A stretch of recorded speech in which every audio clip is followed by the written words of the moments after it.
Bien-aimés frères et sœurs, vous connaîtrez la vérité et la vérité vous affranchira. Ça, c'est pas moi qui le dis, c'est la Bible qui le dit. Mais moi, je vous dis mieux. Vous connaîtrez la vérité historique, notamment celle de vos ancêtres kémites, et vous aurez une vision globale de ce que c'est que la vraie souveraineté politique. J'ajoute, vous reviendrez à la spiritualité africaine ancestrale et vous comprendrez les enjeux de l'indépendance économique. Et pour terminer, vous accepterez votre identité culturelle kémite et vous obtiendrez deux choses. La première, c'est la paix. La seconde, c'est le développement, à une condition. L'unité de toute l'Afrique noire, l'unité de tous les Noirs du monde entier. Otep à tous, bienvenue sur la chaîne des panafricanistes, par essence, par conviction et par excellence. Celle des citoyens kémites par nécessité et obligation de combat. Nous sommes une chaîne qui n'est guidée que par nos ancêtres et rien que par les ancêtres qui appartiennent à l'égrégore du monde noir. Par conséquent, nous ne croyons en aucun Dieu venu de l'étranger.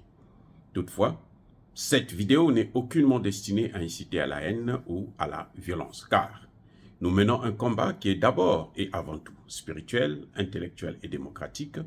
Ensuite, il est politique, géopolitique et géostratégique.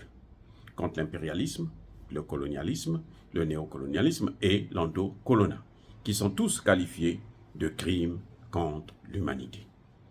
Nous menons ce combat sur la base du principe fondamental que nous avons hérité de nos ancêtres kémites, qui est celui de la Mahat, c'est-à-dire solidarité, vérité et justice.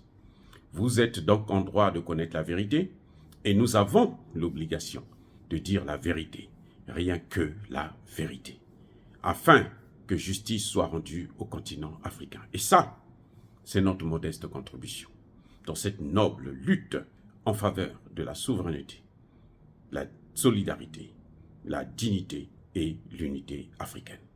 C'est exactement ça que nous appelons le panafricanisme. Bien-aimés sœurs et sœurs, qui est Guillaume Ngefa Andali, le directeur de la section des droits de l'homme de la MINUSMA, donc la force des Nations Unies au Mali? Qui est-il? Ce monsieur est originaire du Congo-Kinshasa, la RDC.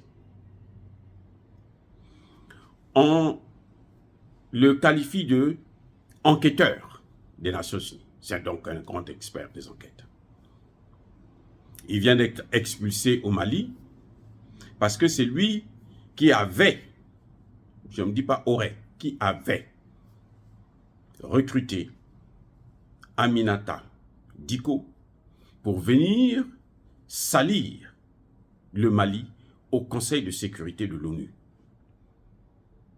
Il y a des gens qui disent, les Occidentaux, pour éviter, pour tenter de le protéger un peu, ils disent que c'est lui et c'est plutôt le Japonais qui aujourd'hui préside donc le Conseil de sécurité de l'ONU, qui avait choisi cette dame, ce qui est faux.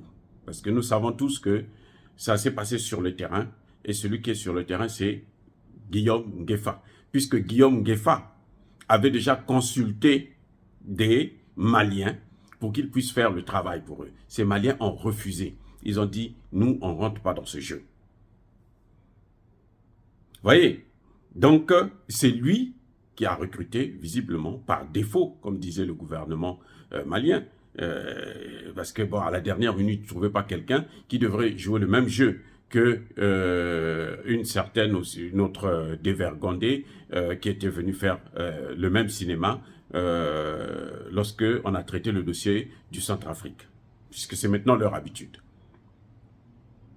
Et donc, lui, cette fois-ci, on a mis la main sur lui, on l'a expulsé. Maintenant, pourquoi je vous pose la question de savoir qui est-il? Pourquoi je veux que nous puissions essayer de comprendre un peu, mais d'où il vient, celui-là? Pourquoi il se comporte comme ça? Je vous ai déjà dit que le chien ne change jamais sa façon de s'asseoir.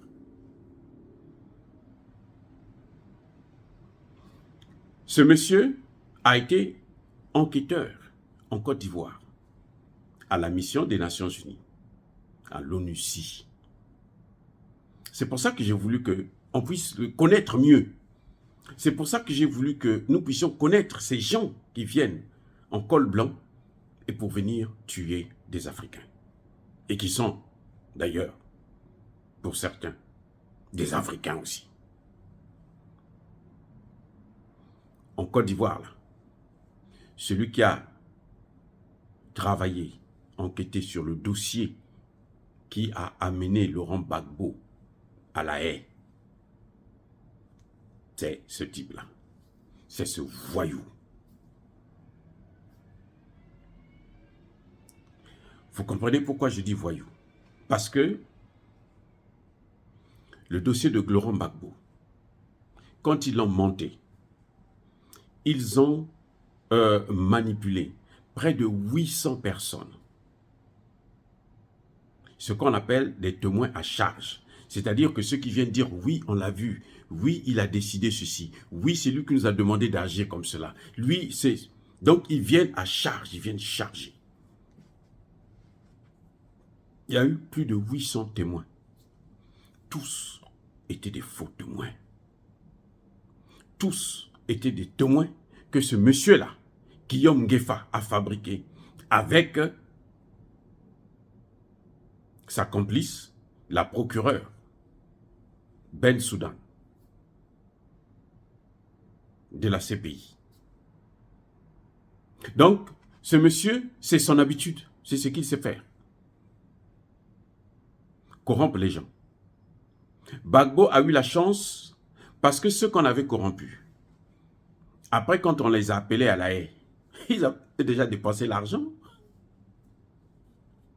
Eh oui, ils sont venus dire maintenant la vérité. Ils disent, ah non, nous on ne connaît rien. Au point où la CPI n'a pas écouté tous les 800 personnes. Elle a écouté au moins 150, elle dit, mais tous ils viennent pour décharger le type là. Donc, c'est pas la peine, ça n'a aucun sens. On était obligé d'arrêter le procès. Ce Guillaume Ngefa. Il est célèbre parce que c'est à cause de lui qu'il y a eu tous ces morts en Côte d'Ivoire. Mais, bien-aimés frères et sœurs, tout se paye ici-bas. Je vous ai déjà dit que ce que vous faites à un autre pays, ça peut arriver à votre pays aussi. Je vous ai dit tout à l'heure qu'il vient du Congo démocratique. Que se passe-t-il au Congo démocratique? Est-ce qu'il y a la paix au Congo démocratique? Est-ce qu'il n'y a pas un autre pays qui fait exactement ce que lui, il faisait, ce que lui, il a fait en Côte d'Ivoire, ce qu'il est en train de faire au Mali? Y a-t-il pas un autre pays qui fait la même chose dans son pays d'origine? Oui, il peut avoir une nationalité occidentale, puisque leurs enfants vivent dans ces pays, aux États-Unis, en France, partout, et ils sont dans de grandes écoles, ainsi ils ont tout. Mais là-bas, dans son pays d'origine, là, au Congo démocratique, là, on compte déjà 10 millions de morts à cause des gens qui font exactement le même jeu que lui, Guillaume Ngefa, est en train de faire, a fait en Côte d'Ivoire et a fait au Mali. C'est dommage que les intellectuels africains tombent toujours dans ce genre de piège. Et vous n'êtes pas surpris que si le Congo n'arrive pas à régler le problème de M23 et des autres groupes terroristes, c'est à cause de la corruption. Et voilà un grand cadre congolais qui est corrompu jusqu'à la moelle épinière. Lui, là, si on le prend, on va le parachuter au pouvoir, parce que c'est les Occidentaux qui commandent, puisque au nom de la démocratie, ils peuvent placer qui ils veulent au pouvoir. Si on le parachute au pouvoir, là, ne vous attendez pas à quelque chose de nouveau. Il ne va pas régler le problème, il va au contraire l'aggraver. Je vous avais déjà dit à l'époque que Alassane Ouattara, il vient, et Guillaume Soro. avaient été préparés où? Au Burkina Faso. C'est le Burkina Faso qui les a préparés pour venir faire la guerre en Côte d'Ivoire. Le Mali de l'époque avait soutenu Alassane Ouattara. Que s'est-il passé après? Ces mêmes pays-là sont dans la même situation. Les mêmes Occidentaux là, qui ont détruit la Côte d'Ivoire pour placer Ouattara, ce sont eux qui ont amené le terrorisme dans ces pays. Donc, arrêtons. Bien-aimés frères et sœurs, arrêtons. À cause de l'argent, vous sacrifiez les vies des autres Africains sous prétexte que ce n'est pas votre pays. Parce que ça va se retourner chez vous-même aussi. Arrêtez avec ça.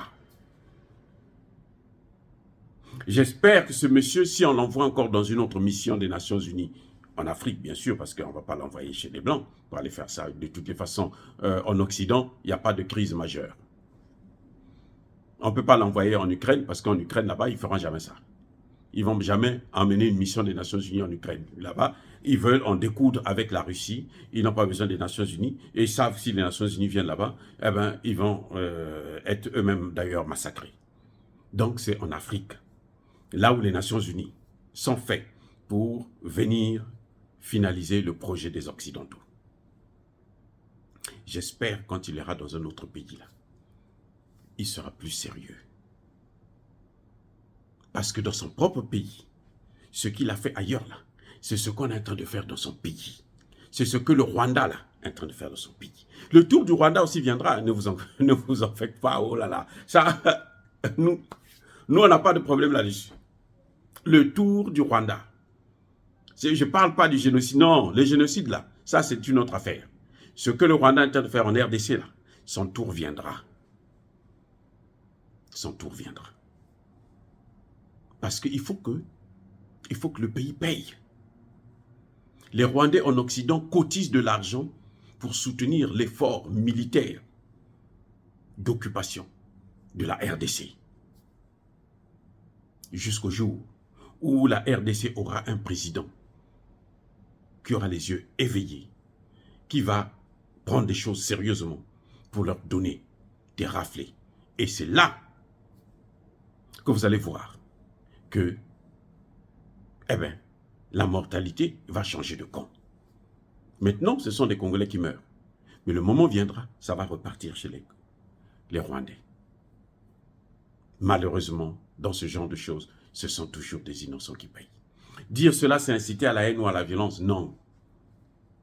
Je voulais interpréter les cadres africains. Tout ce que nous faisons. Si nous ne payons pas ça nous-mêmes, ce sont nos descendants qui vont payer le comportement que nous sommes en train de faire. Lorsque nous allons dans ces missions, vous voyez, ce monsieur Nguesson a eu la chance, une opportunité d'être élevé à ce rang de directeur, où il gagne pas moins de 25 000 $ américains par mois. J'ai travaillé aux Nations Unies, je connais.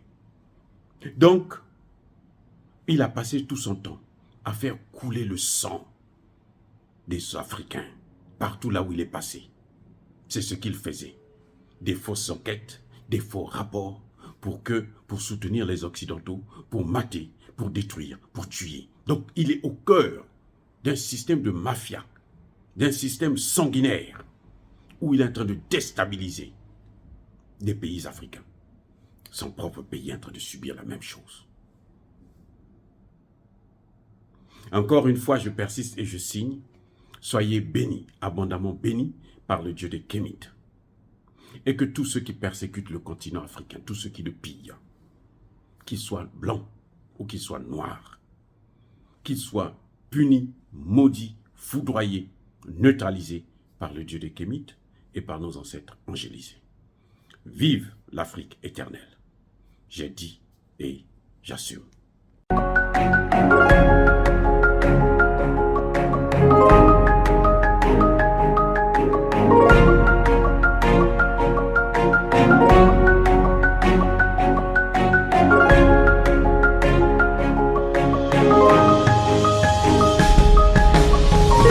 Eux, ils marchent par la foi et non par la vue. Mais moi, je vous conseille vivement de marcher par la connaissance scientifique et historique, notamment celle de nos ancêtres kémites, par les 5 sens et par l'intelligence. Abou Abia.